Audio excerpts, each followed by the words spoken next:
చేసుకోవడం, ఒకళ్ళకొకళ్ళు కొట్టుకుంటుంటేనే వాళ్ళకి చరిత్రలన్నీ బయటకు వస్తాయి.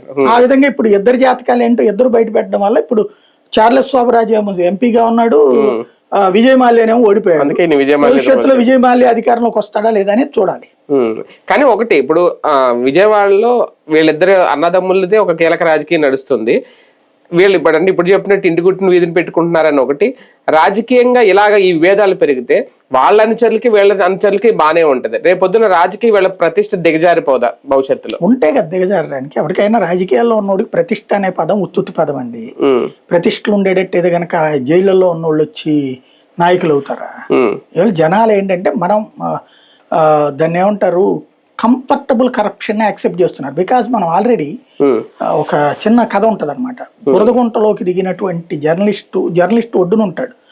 బురదగుంటలో ఉన్నటువంటి అవినీతి అనే బురదగుంటలో ఉన్నటువంటి రాజకీయ నాయకుడిని ప్రశ్నిస్తుంటాడు.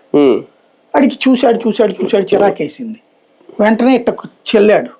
ఇది వచ్చేసి జర్నలిస్టులందరి మీద మచ్చబడింది. బురద తుడుచుకున్నారు, కడుక్కున్నారు, త్రిబుల్-X వాడారా లేకపోతే ఇంకోటి వాడారు, సర్ఫ్ ఎక్సెల్ అన్నీ వాడారు. ఆ పైన మాత్రం మట్టిపోయింది కానీ మచ్చ మాత్రం అట్లాగే ఉంది.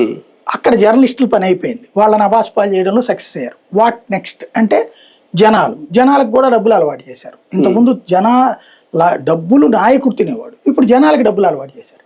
డబ్బులు అలవాటు చేసిన తర్వాత జనాలు కూడా కంఫర్టబుల్ కరప్షన్కి యాక్సెప్ట్ చేస్తున్నారు.